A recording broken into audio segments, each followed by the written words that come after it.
आजिकली मांडियार बहुत सारा रेसिपी बना होची। मु भी मांडियार किसी रेसिपी मो यूट्यूब चैनल अपलोड करिछि।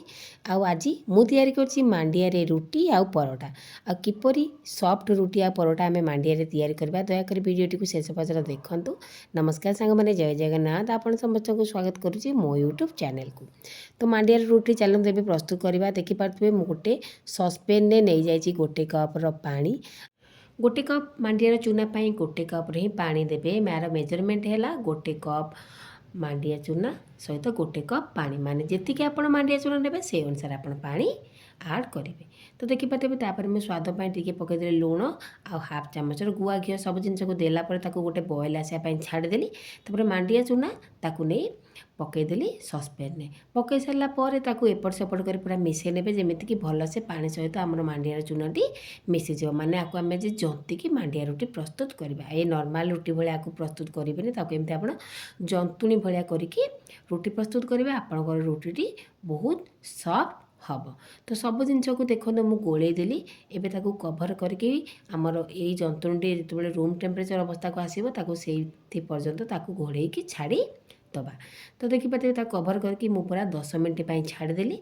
10 मिनट पर एपटे मोर मांडियार जो चूनाटी को आम जंतुणी प्रस्तुत करते से पूरा रूम टेम्परेचर को आसी जाती। एमती हाथ में देखो भल टे चकड़ी नौची।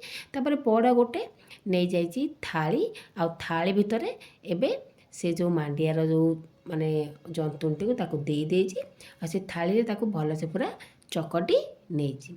आ ये मांडियार रुटी खायापी बहुत टेस्टी लगी था। ता सहित यह बहुत नरम होता है और देहपाई बहुत ही स्वास्थ्यकर। आपको कहीं भी पेसेंट आराम से खाई पारे। तो सप्ताह को ट्राए करेंगे एमती गोटे रू 2 थर मांडिया रुटी निज घर बनईकि खायापी।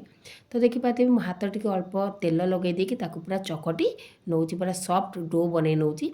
जमी आम रुटी आम जपरी सॉफ्ट डो बनाते ठीक से हीपरी सॉफ्ट डो आम बनई ना, जमी किसी लम्स रही पूरा भलसे से सॉफ्ट हो जीव। तो ताकू पूरा हाथ में देखो 5 मिनट पूरा एमती एपट सेपट कर चकटी नेली। हाथ टी तेल लगेदेवे जहाँद्वारा कि मांडियार जो जंतुटी आपण हाथ में लगेनि। तो देखिपारे भल से चकटी नेलापर एमती मुझे गोले करनेबी। तो गोलापाई मु फास्ट आज कही परोटा करी सहित रुटी करी। परोटापाई जपरी आम परोटार गोला हुए सेमती बड़ बड़ गोला करेंगे। आ रुटीपाई जपरी आम रुटीर गोला हुए सेमती छोट छोट गोला करेंगे। तो सबू गोला गुड़ी देखते एपटे मु प्रस्तुत कर हाथ में पूरा गोल गोल करी नहीं। तो सबू गोला गुड़ी एपटे कर सारापर सेपटे मु रुटी को बेलियापाई तार सामग्री नहीं आसी, माने बेलना काठिया बेलना पेड़ा से अल्प टिके गोलार मांडियार चूना लगे देछि। मांडियार चूना लगे सारापर जमी आम रुटी बेलती एमती हार्ड बेलेबे, पूरा सॉफ्ट हाथ में बेलेबे। पूरा बेलना काठी को हाथ में हल्का कि धरवे और धीरे धीरे बेलेबे, ना मांडियार जो रुटी बिल्कुल भल बनबनी। मझीरू कड़बना से कणा हो बिल्कुल सेप भल आसबनी। तो आपण मैंने देखिपे मोर रुटी बढ़िया से सेप आसी जाइए। तो आपण मैंने ठीक जमी आप अधिका समय चकटे ना आपंकर देखिए अटाटी सॉफ्ट हो रुटी बढ़िया से बनब। तो सेपटे मु पलम को गरम करने गोटे रुटी को बेलिकी मुझे भर देदेली।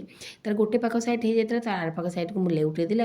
एमती गोटे चपा साहाय्य देखो चारिपट साइड चापीदेवे। देखिए से रुटी एकदम बढ़िया से फुली जीव। जदि एमती चापा नथिबो आपण केवल से पितपातियार एमती चारिपट चापीदेवे, देखिए सी ता भी फुली जीव। तो गोटे मांडिया रुटी एपटे आपको प्रस्तुत करके देखईदेली। से हिसाब से बाकी रुटी गुड़ी को बनई देछि। एबे आपन गोटे परोटा बनईकी देखिबे। तो देखिए मांडियार रुटी को परोटा भली बेली देली। एबे ताकू पकईदेली पलम रे एपट सेपट 2 थर कर सारापर आपण मैंने देखिपे मांडिया जो परोटाटी पूरा बढ़िया से फुली जाता।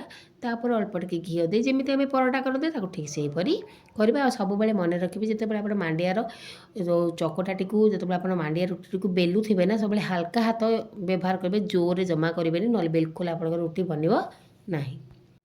एबे आपण मैंने देखिपे परोटाटी केते सुंदर भाव में फुली जाइथिला। आ घी पकईकी तार 2 पट साइड को देखो मुझे भल से चापी चापी देवी जमीक सब पाखर से भल से सीझीज। तार 2 पाख साइड को भल से चापी चापी देवी जमीक सब पाखर से सीझीज।